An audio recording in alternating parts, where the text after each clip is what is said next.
Hi, this is Mike Balaban with another episode of Bammer and Me. Today, my guest is Barabara Pomo, the, I guess, technically still owner, but former owner of the Pulse Disco in Orlando, where a horrible tragedy happened 6 or 7 years ago. It's quite well known. I don't think we need to describe that much more, but I'm really honored to have Barbara here today to help kind of explain how she got involved in that business, what happened on that horrific night, what the aftermath entailed, and where they're heading with efforts to memorialize it. Barbara, thank you for joining us today. Mike, thank you so much for having me. I appreciate it. Why don't we start with your upbringing and background? What kind of childhood did you have? And I want to take our listeners in the direction of something that really had you gravitate to becoming an ally of the LGBT community at a very early age. Yeah, it's an interesting story. I consider myself a really lucky girl. We are a family of five. There's four siblings, three brothers and a sister. And one of my brothers, who happens to be the closest in age to me, his name is John. He's 4 years older than I am, came out in our family. And he came out in the early 80s in our very stereotypical Catholic Italian family in South Florida. And so, it didn't go very well at first. Not a proud moment for my family, but not unusual in many stories of people coming out. And so during that time, my parents were doing the traditional fix-its, send him to the priest, send him to the therapist, try to control him, get him through this phase. And so during those times, I just kind of became John's tag-along. I'm 14, actually, I might have been a little bit younger, 13, 14, 15 years old. And so whenever John wanted to leave the house and go do something, my mom would be like, just take your sister. And so he did. And so he would say to my mom, I want to go to the beach. And she'd be like, that's all right. Just take Barbara with you. And he would say, sure, I'll take Barbara with me. And so I would go. And because, John and I were complete polar opposites in personality. I am your straight A, check every box, follow every rule kind of girl. And my brother was break every rule, do whatever I want and deal with it later. He was funny, he was witty, he could make up funny songs and lyrics, and he was musical. And John was just, he was the light of my life. And like I said, my first best friend. So my mom thought, of course, if he takes Barbara with her, he's not going to do anything, gay in front of Barbara. And of course, I don't know why she would trust him, because John would do anything in front of me. And so he did. So when we would go to the beach, per se, we did go to the beach. We did not lie. So I was covered there. I didn't stress out, but we just didn't tell mom which beach we went to. We didn't tell her we went to the gay beach in the Fort Lauderdale Strip, or we went to tea dance across the street from the beach. So there are those moments where, I was just exposed to and grew up in the gay community. I mean, to me, that was normal, and it was my normal. And I thought everybody had an incredible brother like I did. And I loved John very much. He was my yin, and we were, each other's yin and yang. So it was a nice little balance we had. And then in the early 90s, we lost John in the AIDS epidemic, just like hundreds of thousands of others, gay men. But we lost him in the epidemic. And when he died, I lost, a big piece of my life. And I missed him dearly. And I spent a lot of time after his death working in the HIV world here, volunteering at our local Hope and Help Center, or Centaur we had back then, and babies were being born back then, HIV positive and left in hospitals. So we had a great organization here who used to bring the babies home with AZT packs on, and need people just to help managing babies, holding them, feeding them, and taking care of them. So that's how I stayed connected to the community after he died. But I grew up in that community, and that's all I knew. I was that weird girl or annoying girl to all you gay men who brought her straight girlfriends to the gay bars in college, because that's the only bars I had ever been into. So I was that. Well, not to use the disparaging term fag hag, but Yeah. You were a relative, but you were that young girl that went everywhere, and that must have been an amazing experience, but also a huge hole left in your heart when he died. Of course. You made me think of my time on my first trip as an openly gay man. It was to Fort Lauderdale in 1977, and I ended up at the Marlin Beach Hotel, which used to have these big, fabulous tea dances. Was that by any chance still in existence when you were going with him to the bars and the beach? I didn't go to that one, but I've certainly heard of that one. This was about 85, 84, somewhere around there. So I've certainly heard of the Marlin, but I don't know if that's the one I went to, because we were in Fort Lauderdale. Right. So, so pivoting from your childhood to your adulthood, how did you meet your husband? And can you describe what your life together was like in the years before Pulse entered the picture? Sure. So I graduated from college and became a school teacher. I used to teach all the English electives in the middle school and high school ages. So that's where I was working. And as a girl who came out of college with, as you can imagine, student loan debt, I had to work during the summer. And so I went to work in a restaurant company that happened to be owned by my husband, but he wasn't my husband yet, because a girlfriend that I knew was working there. And she knew I needed help, help during, work during the summer. So she told me to come apply, and I went and got a job there. And that's where I met my husband, was in one of his restaurants. And so it was like one of those love at first sight stories. We both joke about it. I saw him and I was like, I'm going to marry that man. And she's like, don't you know who that is? I'm like, no. And she's like, that's the owner. And he felt the same way. So we married 2 years later. And I went to work with him in the business. And so I never went back to teaching after that summer. I stayed on. He hired me on. We weren't dating then, but he hired me on to stay and do some training programs for his company. And that's all she wrote. That's how we got married. And it was a interesting time of life because my husband, I'm Italian, but my husband is Sicilian. And so we always joke about how those are two very different things. And he had never been exposed to the gay community. He never knew my brother. So he jokingly said to me, at least I think he was joking.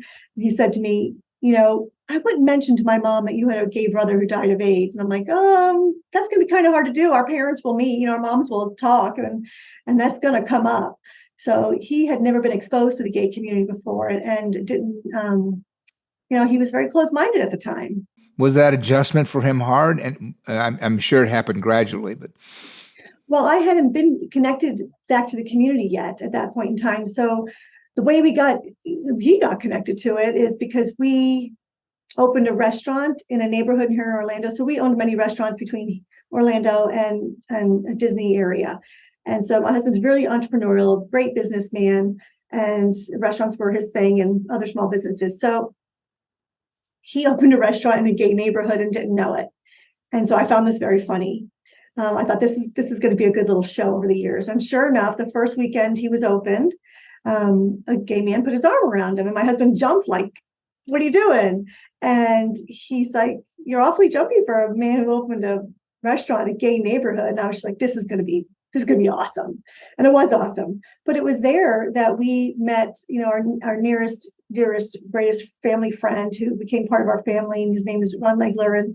And it was over about a year into our friendship, I think, could have been less, but Ronnie had come to my husband with this idea of owning a gay bar. He'd always want to own a gay bar. And Rosario's like, listen, I've come a long way, and I'm completely open and affirming to this entire community. They're my family. I love this community. He's like, but I don't think I can own a gay bar. That's like one step too close, And so Ron had worked on finding a location and showing Rosario the business model and kind of won him over. And Rosario looked at me and he's like, if you and Ronnie will do this, we'll do it. Because he's like, I don't want to have to step foot in it. You have to run it, operate it, and figure it out. So I ran all of our businesses during the day.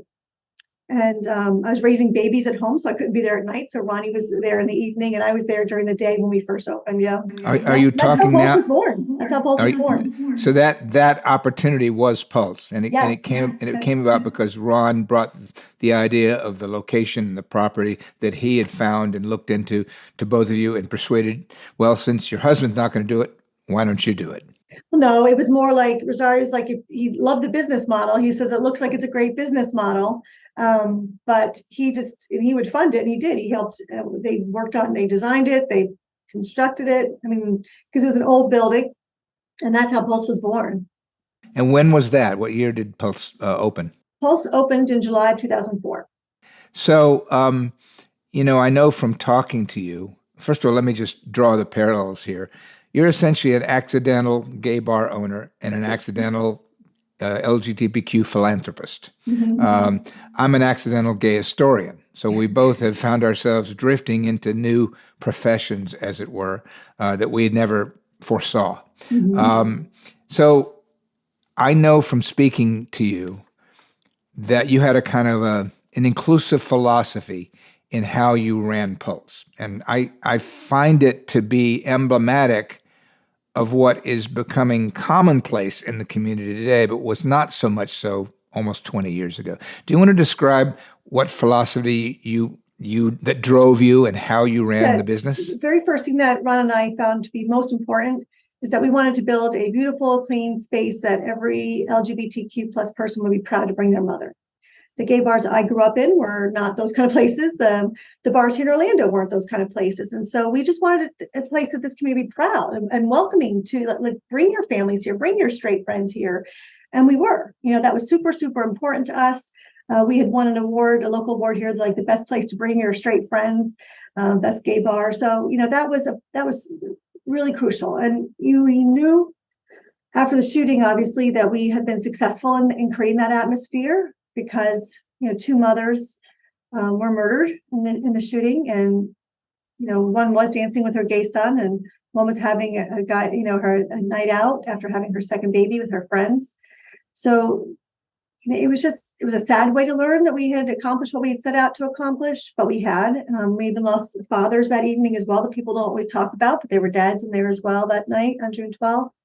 I'm thinking also partly of how you described to me, if I recall correctly, that you did not want to have separate nights for lesbians and trans and whatever, and that you Right. also hired staff that represented all different parts of the community. Would you share a little bit about that philosophy? Yeah, it was intentional, and I remember in the very beginning, a lot of women would say, "Why can't we just have a lesbian night?" I'm like, "Why can't you come on every day?" I mean, we have girls behind the bar, we have girls dancing on the bar, we have girls at the front door, we had trans people who worked there as managers, as entertainers, and it was just, it wasn't your typical gay bar. It wasn't just a typical boy bar. Like, it wasn't just jocks when you walk in the door, right? You had people of every race, color, size, age, demographic, gender identity, and was staffed that way. It was important to our bartenders that they said, not every gay person looks like that, and so they should walk into a place that feels like they belong here. We wanted everyone to feel like they belonged inside Pulse. And so our hiring team, our staff and our managers were really intentional about hiring that and making sure that everyone felt welcome when they walked in the door, and they did. What we did change at Pulse nightly was music formats. So, Saturday night happened to be Latin night, and it had only been 2 years running at the time. So you would find Latin music on the main dance floor, and then you'd find hip hop in the dancer room, and maybe some house on the patio, or mixtures of all kinds of music on the patio. And on Friday nights, you'd find hip hop on the main dance floor, and Latin music on the patio, and house in the dance room. And Wednesdays was college night, so you just had house music on the dance floor. So nights were really determined by music and just kind of by culture, but not necessarily by your gender identity. And that was really important, and it really did bring everyone together every day of the week. In my experience, that may be unique. It's certainly not common. Was it hard to drive the community in that direction I at the think, beginning? people said it would be, but I think that we felt, because we were a new shiny object and it was beautiful, I think people were just like, well, we'll just go, we'll get dressed up and we can just go there. And it kind of just happened over time. I think by the time Pulse had been closed in 2016, we had the reputation of being a young bar. People would say, like, oh, the bar's too young. But in Latin night, you could see people there who were 18, you could see people there who were in their 50s. So it was just people's perception, but it really was a place for everyone. Well, I mean, it's also pretty axiomatic that gay bars generally are for the young. I'm not saying older people don't go and can't go, but I mean, the people who have the time and who can stay out till 3 in the morning and still work at 8 the next morning That's tend to be correct. 25, not 50. That's what happy hours for. Yeah. Yeah. That's what happy hours for. So, had you ever had any threats of violence before the evening that the No, we never attack had any occurred? problems at Pulse. Never, the whole time we were open. You weren't at the bar the night it was attacked, but I would love to hear your sense of when you heard, what it felt like, how and did you run to the bar? How did you deal with the aftermath right on the day or two after that happened? I happened to be out of the country. I was in Mexico, so I couldn't run to the bar. I had to wait for a flight. It was late in the evening, and there were no flights until early in the morning at Mexico, but I was notified just minutes after the shooting began. One of my managers happened to be at the front register, so when the shooting had started, he got out very quickly, within the first couple minutes, and called me and was trying to explain to me what was happening. It didn't make any sense to me. Like, he was yelling at me through the phone, like, there's someone shooting, and I was like, I don't know what you're talking about. Like, they said, no, you must be talking about the shooting that we had last night, or it was the night before, in Orlando, where Christina Grimmie was killed. And he's like, no, in the club right now. And then I had to step out of where I was because it was loud, and then I could hear all this booming, and then I realized what he was saying. Still, obviously, I had no idea the magnitude of it because it was only minutes in, when I had first learned. And so, yeah, I was happened to be on a trip with my daughter. It was her high school graduation, and I was with two other mothers and their daughters. So it was those two other mothers who carried me back to my room, and stayed with me, got on our knees, and we prayed. And they helped me get a flight back and helped pack me up and get me out the door. I was so dazed and confused and state of like shock that I didn't even book a ticket for my daughter to come home with me. She stayed and went home with them. But my main focus was just to get back. I look back and I'm thinking I left my daughter in Mexico, but I know I left her with people. But, it was just like that moment of when you start to clear up years later. And so I got back on the first flight to Mexico. I came back alone. This definitely felt like a home invasion. I mean, gay bars generally are sanctuaries and second homes for our community, but from my relationship to my staff and my team, which we're still very much connected today, majority of us who all still live here, they were our family. And my children grew up inside Pulse. I mean, before they were school aged and we had staff meetings on Wednesdays in the morning, or, I would bring my kids with me to my staff meetings, and they knew them, and they watched them grow up, and I watched a lot of them grow up. So it definitely was a family relationship, and it still is. We still get together and have dinner. We're doing that tomorrow night, actually. And but for me, the first thing I did on the phone call, as I was trying to figure out what was happening and realizing that there was a shooting happening inside, I remember talking to my manager, going through a roll call, asking where every staff member was, who's out, who's still inside, what do we know? Like, it became hours and upon hours of just phone tree, figuring out who was where. And most of the staff who was working, which there were 26 on staff that night, were a lot of their phones were still inside. So it took us a long time to gather everyone. How many staff members were killed that evening? One. Oh, wow, that's amazing. Kimberly lucky. Morris. KJ was our. Others were injured, but only KJ was the only one we lost.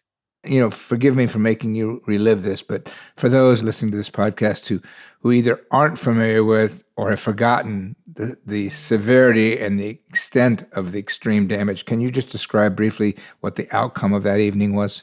Sure. 49 people lives were taken that night. They ranged from someone who was here out of town celebrating her graduation from high school to a mother dancing with her son. You had 68 injured. You had hundreds more mentally affected for the rest of their lives as survivors. You had first responders who have been changed forever, some who didn't go back to work. You had doctors and nurses and 911 callers. I mean, the ripple effect of what occurred that evening has changed hundreds of lives. I mean, it's hundreds upon hundreds of lives, and it's something you don't ever get over. It's not something you don't ever even get through. It's just something I guess we all have to learn to live with. And that's what trauma looks like. But what's always I want to remind people about is that our shooting didn't last minutes. It lasted 3 hours. And most mass shootings are over quickly. And ours was not. Ours took 3 hours for it to be over. They first broke the glass outside where we had a water feature outside Pulse to use it as a entry into the building at 2:08. And by the time they had blown the sidewalls out in the bathrooms where the perpetrator had kept survivors and victims hostage for 3 hours, was 5 a.m. before they blew those walls out. So it's very different, what happened there than what's normal for mass shooting. Which, it's even horrific that we have to even think of mass shootings as normal. Yeah. But So it was a sole alone perpetrator? Yes. And we were, while he was there, he had made calls to 911, obviously. He had made calls to the news stations. He had claimed his allegiance to Islam. And, we are labeled a terrorist attack. And he was there and he tortured and murdered people in those bathrooms for 3 hours. What I don't understand is if his intent was to murder, and obviously I wish he hadn't gotten anyone, why would you hold on for that long? Was the tension getting? I think because the police had attempted to go in twice, but then they had a reason to believe that there were bombs. And so they had stopped coming in. So he was trapped inside. And so they had to find a way to get in. And first they had to make sure that there was no bombs anywhere. And then they found a way to isolate him in there. I guess he was isolated on that one side of the building. And that's when they decided to blow the walls out. And that's where they took him down. So they blew down the wall in order to get in on that side of the building. So what happened to him? They killed him. They killed him when they blew out the walls. Right. Wow. How does a community, how do any individuals who were there that night recover from such a tragic and scarring event? Was there any mass therapy made available by the Orlando city government and community? In other words, what did people have to take care of their own healing? No. I mean, our city of Orlando and our Orange County, our county did an amazing job, along with the FBI, did an incredible job of setting up a family resource center. It's called the Orlando United Assistance Center. They had an immediate response set up where families and survivors could go. But then after that was closed down, they had a center for them where there's a federal grant that gives funding for mental health services for 3 years. And while that sounds amazing, because people technically had free therapy, 3 years is not enough time. There are people who are, we're 6.5 years out, and there are people who are just now seeking therapy. Also, remember that 96% of the people inside Pulse that evening were Hispanic and not English speaking. So we had a problem of finding therapists who spoke Spanish. There was a problem also finding those who were properly trauma trained, as well as LGBTQ plus competent. So there was 3 factors of finding people, getting people the help that they needed. But as far as response, you couldn't find more global and local response than we had here from Pulse. I mean, there was more blood donated. There was money pouring in. There was money pouring in from all over the world. Our city they had taken all the GoFundMes, like Florida Equality had a GoFundMe, and all these organizations had GoFundMes, and they've lumped it into one big group in which Ken Feinberg, who did 9/11's disbursed. I think there's like over $33 million raised for our families and survivors. All of that had nothing to do with me or the foundation. I'm not a survivor, right? So that I can't speak for survivors. Their stories should be heard and should be told because some people talk therapy, they weren't ready for it. Some people talk therapy doesn't work for them. Some people is a cultural issue, right? And there's just stigma, and so trauma is life changing. People don't realize this, but people don't go back to who they were before that day, ever.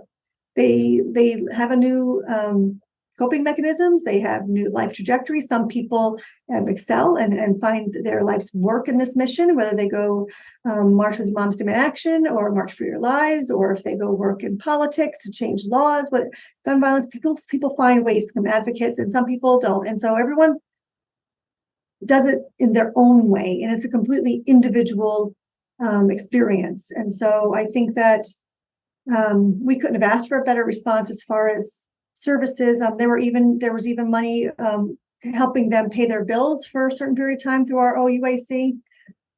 So they had an incredible response. But I think the federal grant, while it is well intended, it is extraordinarily helpful the first 3 years. Certainly does not last long enough because people are still needing help today, and they still need medical attention today. We have a couple survivors who still have surgeries. But I can tell you that our hospital systems initially forgave $12 million in medical bills, all the initial medical bills.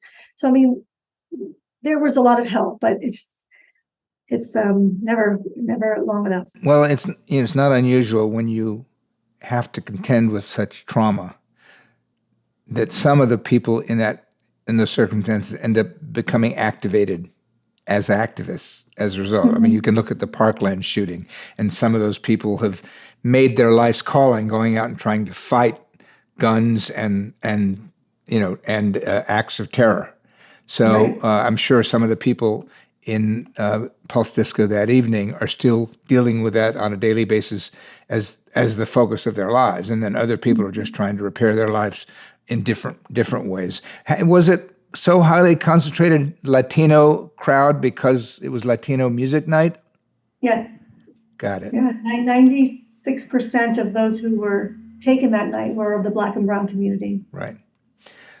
Which is also a testimony to how inclusive your club was, because it shifted based on the music and the night, but it wasn't primarily gay white men, which is what most Yeah. gay discos offer.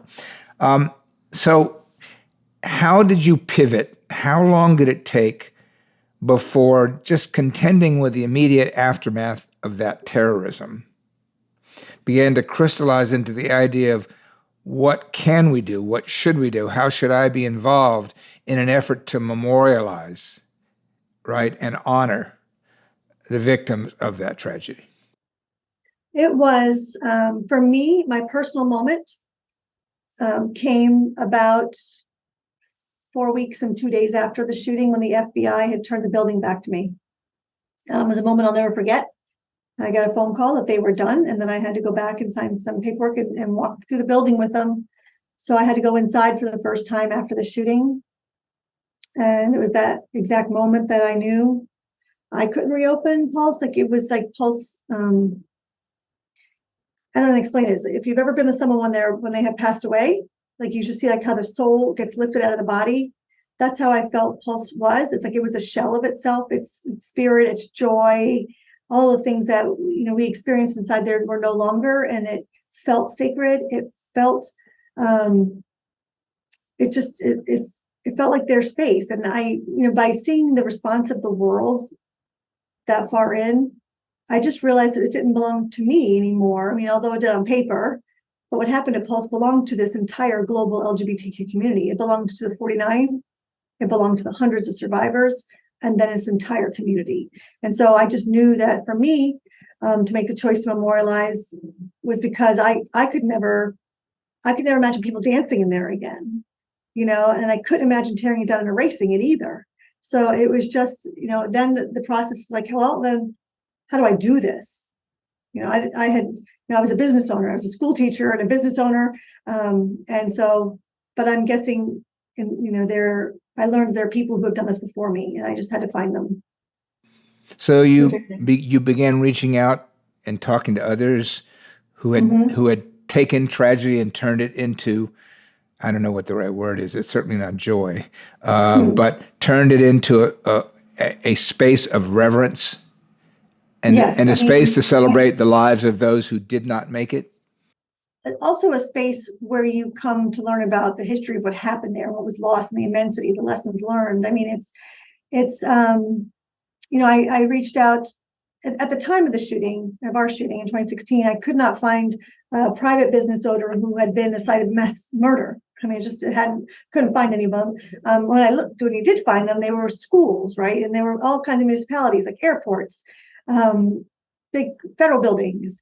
And so there was no, like me, small business owner. So I thought to myself, okay, well, we are also a terrorist attack, and there have been other terrorist attacks. And so that's where I started my questioning. And so I'd met a mother of a victim at an actual gun violence conversation. She walked up and she said, "Are you the owner?" And I said, "Yes." And she told me who she was. And we connected that day, and we're still very connected today.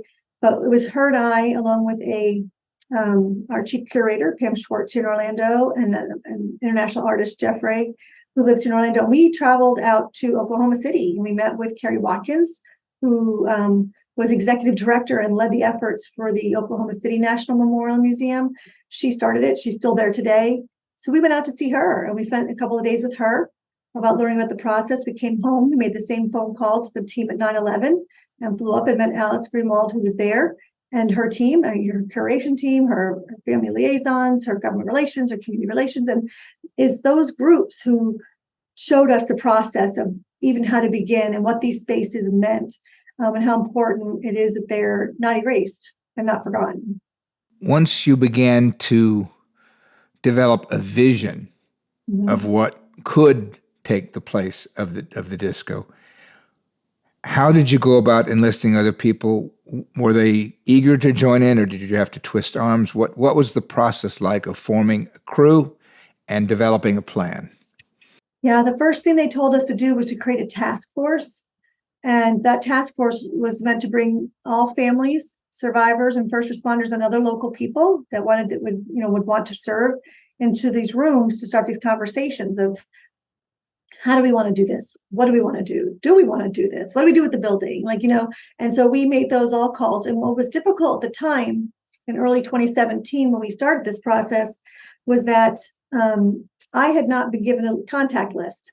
I knew the names of the 49 angels. I did not know their families. I had no way to contact them. I did not have a list of survivors. There's not an airplane, so there's no manifest, right? Anybody could have walked up to me, and they did, and told me they were survivors, and they weren't. So it took a long time for us to assemble the group, but we did through the Orlando United Assistance Center. They were able to take our communication and send this information out to them because they had it. The Orlando United Assistance Center, we call it the OUAC for short, but that's the center that managed the families and still operates today under our LGBT center here today, for their resources. So they would send it out for me or for the One Pulse Foundation, inviting them to the table. And so that's how the task force began. And that was the first thing we did was gather them. And then, of course, the foundation had to create a board and to start taking shape here to handle the project as an institution. Is that a little bit like herding cats, or did people coalesce around the idea? People, everyone wanted to be a part of it. I mean, anybody we asked, they would just be like, they almost seemed as if they were honored to be asked. Like, why me? Why are you choosing me? Oh my gosh, you would choose me. And it was, people here and nationally really felt that this was something they wanted to be a part of, that they felt this was important. And let me tell you, the first 20 board members were working. We only had 1 or 2 employees. We didn't have anything to start up with. And so they did all the work. They helped write the first and manage and do all the work of the first 3-year strategic plan themselves. And helps and gives us their resources. So it was a really hardworking board, and the task force is still assembled today. And the task force did the very first community survey, and they helped manage the first the interim design. We have an interim memorial that they helped implement.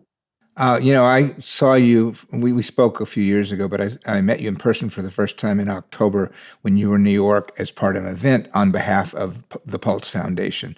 I'm sorry, One Pulse Foundation, which is the formal name of the project that is creating a memorial, a museum, and a park.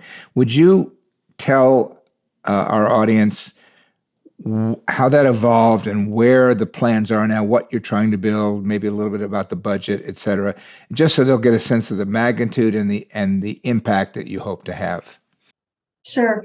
So, when you think of what One Pulse is building, which is the National Pulse Memorial Museum and the Orlando Health Survivors Walk, think about the memorial in the same scope as you think about Oklahoma City's memorial and 9/11's memorial museum projects. Pulse has already been designated by President Biden as a national memorial. So, we already have our federal designation, which means, although no money attached to it, does come with recognition. And so being federally recognized is a big deal. So when you think about our project, think about it in that scale. There's only 2 nationally, monuments in our country, and the first one is Stonewall, and the second is Pulse. So we, after we did our first community survey, which 2,400 people took, including families and survivors, about what we wanted to do with the site. We took that survey and all the results, and we launched. We launched something called an ideas generator, and then we launched a formal national, international design competition for the project, which was of 3 components. So when we launched that international design competition through a firm in New York City, we had 68 teams from 19 different countries respond to build this project.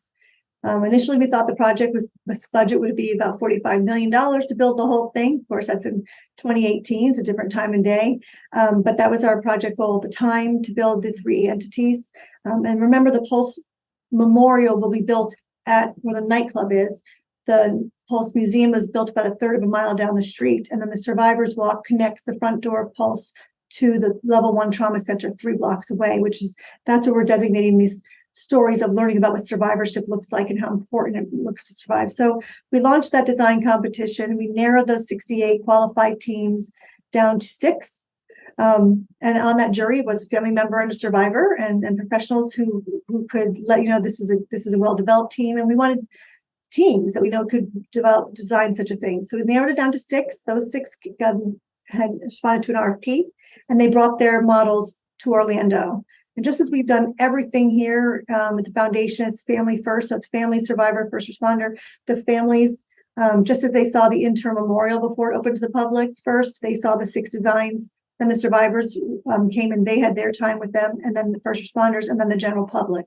Over 2,200 responses, because we had cards at every design. And so they were like what they liked about it, what they didn't like about it, how they felt about each one. And we kept all that data separately, just like we did for the survey we took. And so the jury was assembled, also had a family member and survivor on it, and architects and people who would know if this thing could be built.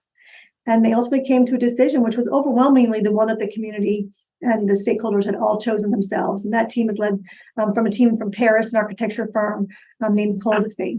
So it is a masterpiece. It's beautiful. It's exact. People say every time, why are you building something so big? Why do you have to build this? I'm like, because they deserve it. And what happened to Pulse deserves this. And this community deserves this.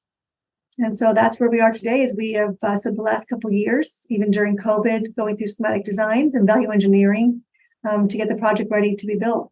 So do you have any idea what the end budget is going to look like right now, and where are you in that process? We have been through value engineering because thanks to COVID, not only, the cost of inflation has brought building,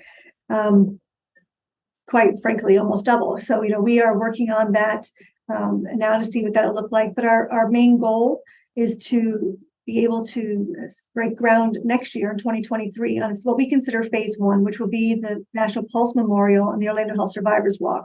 We really want to get those 2 parts of the project, get their ground broken and get those built, because they'll take about 1 year to build.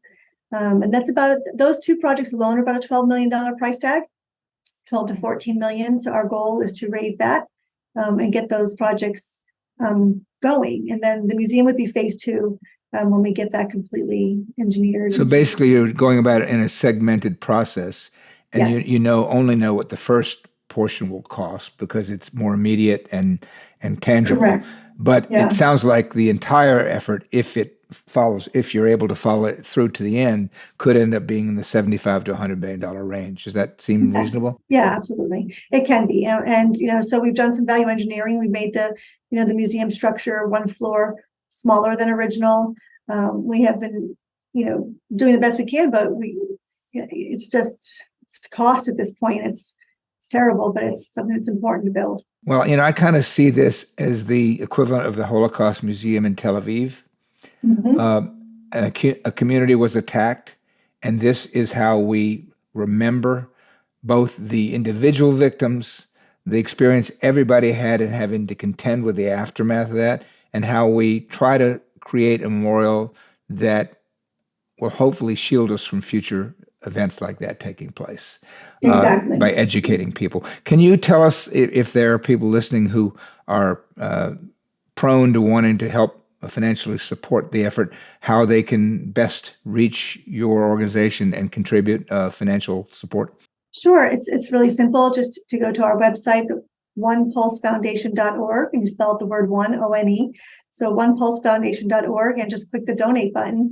You can also click the info button and send us an email if you have questions, and someone will get back to you. But we appreciate the support. I mean, the foundation's doing a ton of work, not just in building the project, but it also does fund 49 scholarships, one in each one of the victims' names. And so we are starting our 4th round of scholarships, which is exciting. Our scholarships are national scholarships all around our country. They're up to $10,000 a year. You don't have to be LGBTQ plus to earn one. And they range from anywhere from cosmetology up to journalism, medical school, law schools, because the families of the victims designated that scholarship. And so whichever their loved one wanted to be, or if they hadn't, achieved it yet. So that scholarship program is something else we fund, and it's been most rewarding. And I love when the scholars get to meet the families if the families would like to meet them.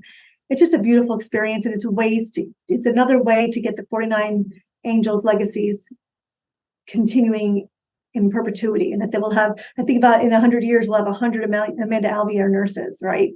And so it's just amazing to me to see how we can continue to spread their legacy. That sounds like an inventive and very commendable way to honor them. Thank you.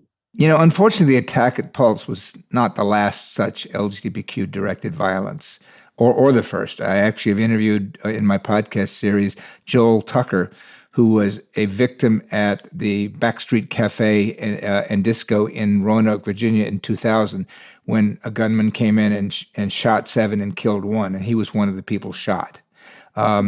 Unfortunately, we just experienced another violent attack episode in the attack on Club Q in Colorado Springs. And I think I understand that you went out there to meet with the owners and to help them raise some funds. What do you think we can do about such unfathomable acts of violence against loving LGBTQ people joyfully celebrating? How do we do anything that might minimize the chances of that recurring? And how do we contend with all the hate speech, which seems to be inspiring a lot of those anti-gay people from acting on their deep-seated beliefs? Yeah, there's so many answers to all those questions you have embedded in there. Yeah, I mean, I think first and foremost, we have to make sure that we realize that Pulse was a terrorist attack, and it wasn't a deliberate attack. It wasn't set out to be an attack on the LGBTQ community, but it doesn't mean it wasn't, right? And so I think that people, he knew once he'd been in that building for 11 minutes before he went outside and armed up, and he knew exactly who he was going to murder that night. But Club Q, the bar in New Orleans, the bar that you just these other attacks, and just attacks on the LGBTQ community's rights at this point in time, and education and healthcare. I mean, it is how do you fix that? There's really no one answer, but I think it does become, it's a multi-pronged approach, right? And so I think the first thing you have to say is that people need to learn and accept the LGBTQ community for exactly who they are, and just accept everyone for exactly who they are, whether they're LGBTQ+, whether they're Black, whether they're Jewish, right? I mean, these hate groups that are surfacing and growing and multiplying in our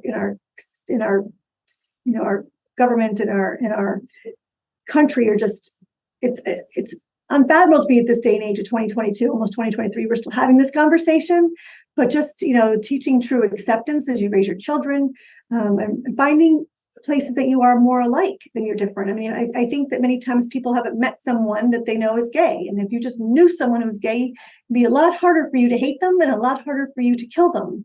I think that awareness and acceptance is number one, but I also think it's about belonging.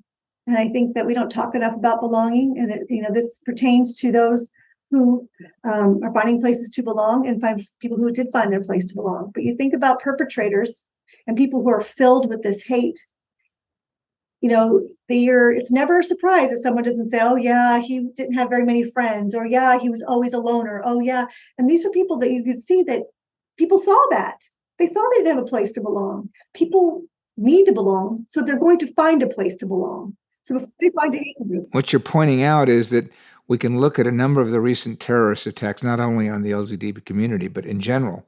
And in almost every instance, after the fact, people say, oh, he had been put in an institution because of his violent attitude, or he'd already had a warning because he used a gun in some, there's usually a trail afterwards. Why didn't their families and their friends and their teachers who noticed that do something about it? And in some cases they did, and the authorities didn't respond to it. So there's kind of breakdowns in societal community building that I think allow people like that to slip through the cracks and then end up harming multiple people. Right. I agree. I mean, our perpetrator alone, he was on the watch list twice, and still was left to be allowed to own weapons. I mean, he worked as a security guard. He owned multiple weapons. And so it's crazy to think that we as a society and as a community aren't identifying it, making sure that it happens. But I also think that there's just a lot of misinformation and disinformation about the LGBTQ community out there. This rhetoric about groomers, this rhetoric about healthcare or transgender healthcare and rights. I mean, it's perpetrating hatred. It's perpetrating violence. I mean, it's giving people a pass to behave this way. I mean, in the 50s and the 40s, when segregation was happening, the Ku Klux Klan used to hide, right? And now these hate groups come out in the middle of the afternoon with a megaphone and they'll walk down the streets. It's like, how did our society roll back to this point where people just feel that they're allowed to go out there and spew such hatred? Well, the problem is the First Amendment allows for a lot of abuse. And it's hard to distinguish between bad speech that will end up in hateful repercussions and speech which is not dangerous. It's a weird juxtaposition, I think. On the one hand, in a recent poll, 71% of Americans supported same-sex marriage. So if you look at how gay people are treated and accepted in society in general in the United States and in a lot of other countries, but not everywhere around the world, our rights have expanded immensely, and we are much more comfortable being who we are than we've ever been before. And yet, the acts of violence perpetrated against us by individuals who have not made it along with that 71% are becoming more egregious and more common. So it's a weird combination of both greater freedom and greater violence at the same time. Right. I wonder if you could just explain to us, I know you went from essentially being the club owner to being spearheading this inchoate effort, which didn't have any formal organization, to then taking on the role as the executive director on staff of the group trying to build the memorial and museum. And then I believe about 5 months ago or so, you decided to step down from that position and go on the board as one of the 18 or so, 20 board members. Can you explain your reasoning and why you decided to do that? Sure. And it was last year. It was actually June, I think, of last year that July last year, we made the transition over. And I'll tell you a few things. One, building this foundation throughout in my state of trauma and shock was no small feat. And so, I talked about the task force and I talked about this board, but there are also 6 other working committees to manage and to grow. And because you have education committee, you have design and construction committees, you have planning and governance. Like we are we were growing and growing and growing. And for me, we felt like I had gotten to a point where, I was spending so much time literally just in daily operations and management of an organization when my best and better use could be out there telling the story and making sure it's not forgotten, spreading the word of what this foundation's doing. One person can't do all those things. And so it was a decision that was, helped, make through our executive committee here that maybe best to transition to me into this founding role, take me out of the operation so that I was free to spend more time having moments like this with you and traveling to Colorado and spending a week in Puerto Rico with families there. And so, our work doesn't just happen within these 4 walls.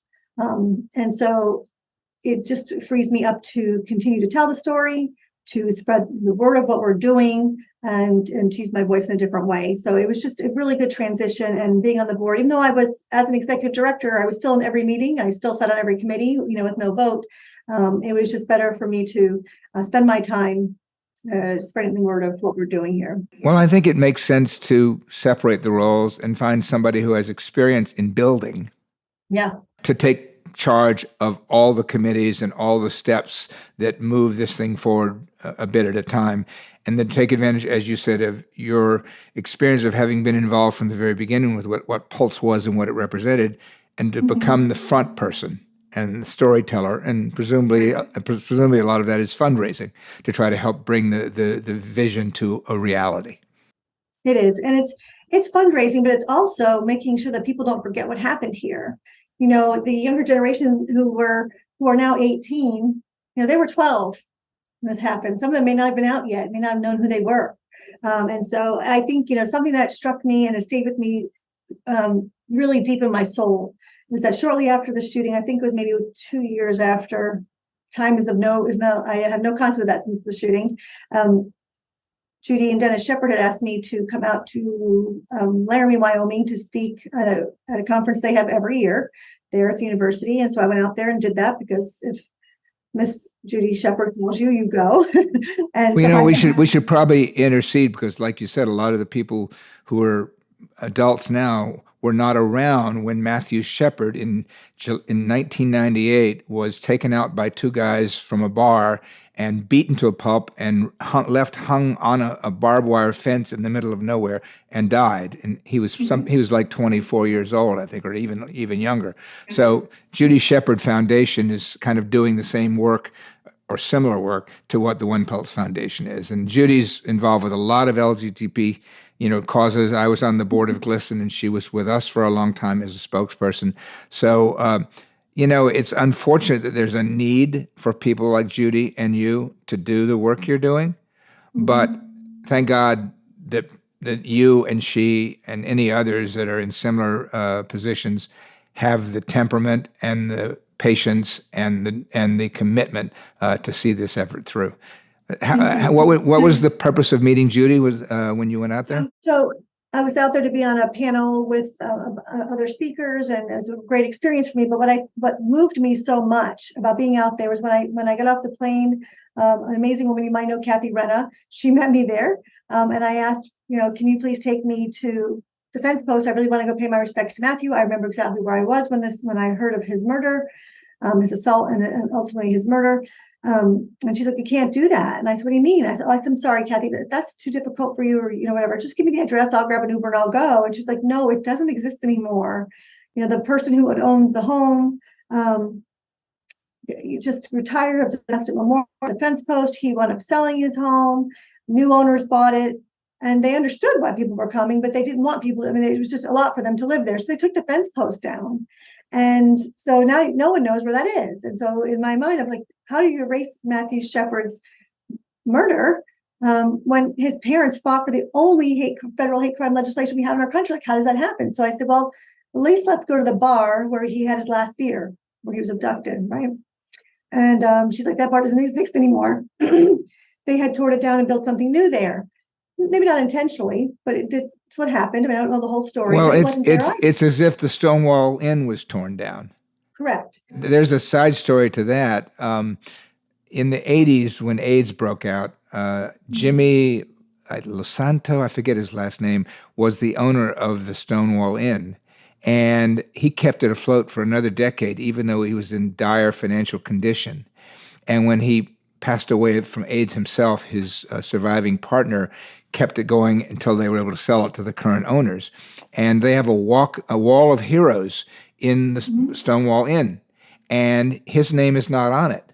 The guy who kept it going from the early 80s until the mid to late 90s, and with somebody in Scotland who runs something called the AIDS Memorial page on Instagram with 225,000 followers, who was pushing for this. I went to now City Councilman Eric Botcher, but at the time he was the chief of staff to Corey Johnson, the City Council president in New York, and asked for their help in reaching the owners. And it took some effort, and it took us 2 years. And finally, when I went back there in June for the first time, there's a plaque up recognizing the guy who kept this bar going. So, being written out of history is very common for LGBTQ people. We've always been stigmatized, we've been hidden, we've been unable to tell our stories, and particularly when there are tragedies like these, we need our allies to rally around us and help preserve these moments and these spaces so that we will be able to pay homage to them. That's exactly how I felt, because getting to Laramie was no small feat. I was exhausted. I was still in my truck and trauma stages and planes, trains, and automobiles to get out there. But after I was coming home, I thought that's why I was meant to go there. Because I just knew more than ever that we had to make sure what happened at Pulse was never forgotten or torn down or taken away or erased. Because you and me and everyone who was involved with Pulse 6.5 years ago will not be here in 50 years. And if we don't tell the story right, and if we don't preserve the building for people to bear witness at, it'll be erased. And the community deserves better than that. It was a horrific moment in the LGBTQ plus history that night. And I forget who said it, was it Churchill? I don't know. Those who do not understand the past are condemned to repeat it. Correct.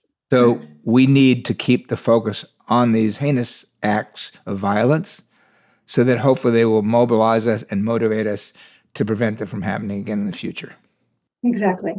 Well, I appreciate your availability today. Thank you so much. Good luck with moving the process and the project along so you hopefully complete the first stage in the next couple of years. I'll stay in touch with you. I just gave a contribution towards you a few weeks ago for the end of the year, and will continue to do so. Is there anything else you'd like to say before we sign off?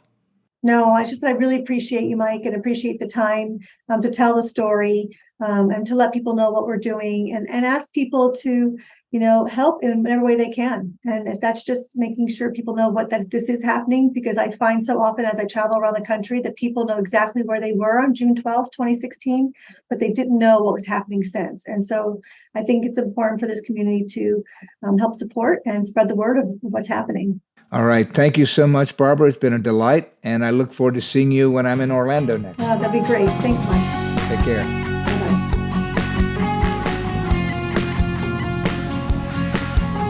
The podcast you've been listening to is produced by Mike Balaban and Tom Walker, recorded and researched by Mike Balaban, with editing and music from Henry Lay.